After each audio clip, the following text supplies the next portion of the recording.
안녕하세요. 쩐통입니다. 이번 두 번째 영상으로는 제가 사용 중인 가계부를 소개해 드리려 합니다. 첫 번째 영상 주제였던 사회초년생이 1억 모으는 방법 3가지에서 두 번째 방법이었던 모바일 가계부를 사용하라를 기억하시나요? 혹시 첫 번째 영상을 보시지 않은 분들이라면 위 링크를 따라 영상을 보시고 이 편을 봐주세요. 전에도 말씀드렸다시피 저는 웬만한 가계부 앱을 다 다운받아서 사용해 봤습니다. 왜냐하면 재테크에서 가장 기본기는 내 재정 상황 파악인데 그걸 위해선 제게 잘 맞는 가계부를 택해야 했거든요.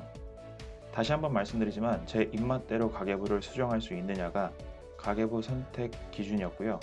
그렇게 찾은 게 바로 편한 가계부라는 앱입니다.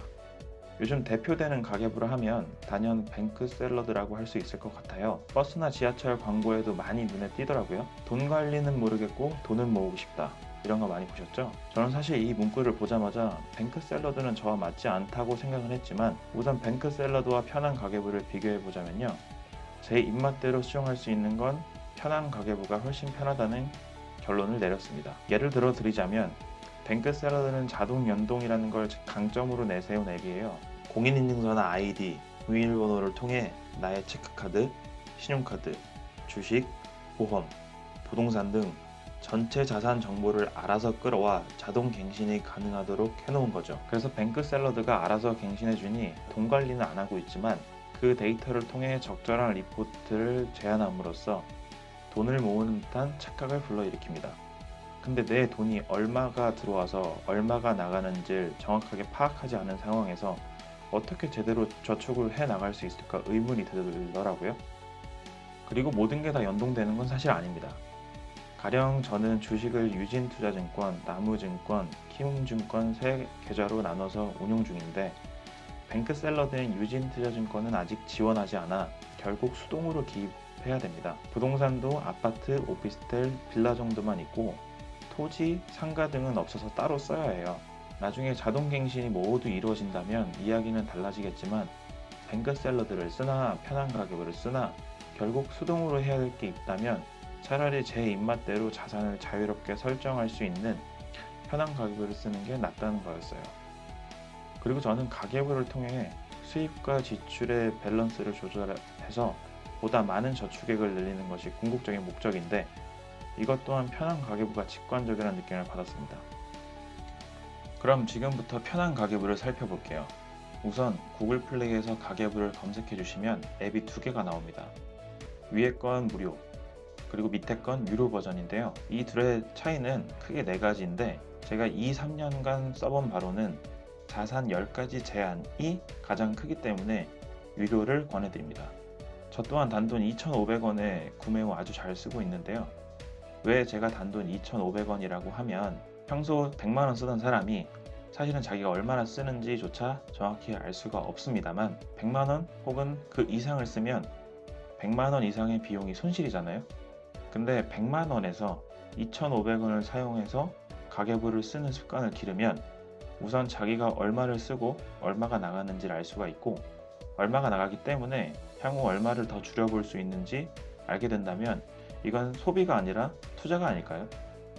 그럼에도 불구하고 2,500원이 아깝다라고 생각하시는 분들은 그냥 무료로 우선 사용해 보세요.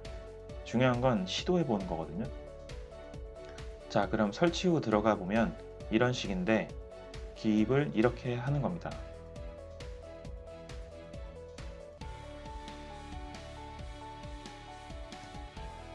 2초에서 4초 정도면 기입이 끝나는데 하루에 끽해봐야 5건 정도 기입한다 치면 약 25초 정도만 할애하시면 돼요. 설정과 문자 부분도 있는데 이런 것들을 보시면 제가 제 입맛대로 설정할 수 있다고 말씀드리는 부분이 이에 해당돼요. 처음 보셨을 땐 복잡해 보일 수 있는데 다른 건 다 신경 쓰지 마시고 수입, 지출, 이체한 내용만 기입하는 습관만 들여보세요. 궁금한 건 그때그때마다 알아가면 되니까요. 그리고 그렇게 쭉 기입하면 월별 혹은 항목별로 알아서 계산이 됩니다.